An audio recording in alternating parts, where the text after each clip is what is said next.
যখন সমস্যাটা হয়েছে, আপনাদের সমস্যাটা আজকে থেকে না, এটা কালকে একটা সমস্যা ইস্যু হয়েছে। কালকে যে ইস্যুটা হয়েছে ওইটা আইডিয়াল কলেজ মারছিল ঢাকা কলেজকে, আপনি ওইটা দেখতে পারেন। এটা ওরা শিওর ছিল না, ঠিক আছে।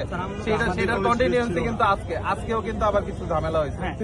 ঝামেলা হওয়ার পরে এই দাঁড়াও না ভাই, 12:15টার সময় ওরা এখানে আসে। আমাদের হলো টিম গুলা তো পুরো ধানমন্ডিতে ছড়ানো ছিটানো থাকে। আমাদের তো এট এ পয়েন্ট কোন টিম হচ্ছে একসাথে সবাই থাকে না। আমাদের যে টিম এখানে কাছাকাছি থাকে, লিমা ডাবল টু, তারা এখানে আসছে। সেখানে কয়জন ছিল? এই কয়জন ছিলেন আপনারা? 3 জন ছিল। আপনাদের কাছে আপনারা কি দেখছেন আমরা জানি না, কিন্তু আমাদের কোন টিমে আমাদের শুনেন, আমারটা শুনেন। আমি আপনার মুখের কথা না, আমি আপনাকে ডাইরেক্ট এভিডেন্স দিব।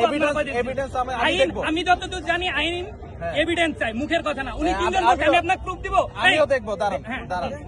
তারপরে আমাদের আরেকটা টিম যেটা হোন্ডা মোবাইল ডাবল টু, সেটারও বলা হয়েছে তারা ওইখানে আসছে। তারা আসতে আসতে ওসি সাহেব আসছে, আমি আসছি, ডিসি রমনা স্যার আসছে, এডিসি ধানমন্ডি স্যার আসছে, সবাই আসছে। সবাই আসার পরে আমরা কি করছি? আমরা কি ফার্স্টে আপনাদের উপরে চড়া হয়েছি? না।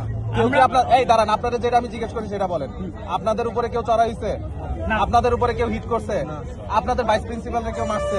অবশ্যই মারছে। না না না, আপনার যখন আমরা আসছি তখন কি কেউ মারছে? আপনি যখন কি আপনাকে আমরা এসে ফার্স্টে কি করছি? আপনারা ফার্স্টে হচ্ছে ওইখানে দাঁড়াইছিলেন ঢাকা কলেজকে প্রোটেক্ট করার জন্য। কে ঢাকা কলেজকে প্রোটেক্ট আপনারা করার জন্য? আপনারা ওই দেখতেন আপনি। এই একজন কথা বলো, একজন কথা বলো। আপনারা আমরা এখান থেকে ডিসপাস করে ঢাকা কলেজের পুরো ভিতরে ঢুকাই দিয়ে আসছি, তখন তোমরা আবার বের হইছো কেন? আমরা বের হইছি, আমরা সেফটি দিব না। আমরা এই জায়গায় কি সেফটি দিবা তোমরা? আমরা এই তোমাদের জায়গায় সেফটির ছিলাম। জন্য তো আমরা এখানে আসছি। দেন নাই আপনি কলেজের গেট তো তাহলে কি আমরা এখানে সব সময় আমাদের এখানে কি ফোর্স রাখতে হবে? তোমরা কি বলছো যে 11টার সময় আমরা মারামারি করব? তোমরা কি বলছো 11টার সময় মারামারি করব? আমাদের ফোর্স আনতে একটা সময় লাগবে না? অবশ্যই লাগবে। ঢাকা কলেজ সিটি কলেজের সামনে প্রায় 15 থেকে 20 মিনিট আমরা যেখানে ঢাকা কলেজে ডিসপাস করে দিয়ে আসলাম, তাদেরকে ওখানে ভিতরে ঢুকাই দিয়ে আসলাম। তোমরা কিভাবে বলো যে আমরা তাদের প্রোটেকশন দিচ্ছি? স্যার কাজ শেষ হওয়ার পরে তোমরা কিভাবে কি এই কথা বলো? এবং স্যার পরবর্তীতে তোমরা কিভাবে বলো? সব ঠিক আছে স্যার। তারপরে তোমরা আমাদের লোকজনের উপরে ডিল পাটকাল। আমি নিজে ডিল খাইছি, এই যে আমার এখানে আমি তো আমার হাতে লাঠিও না। আমরা যখন আমার হাতে লাঠিও না, আমার এই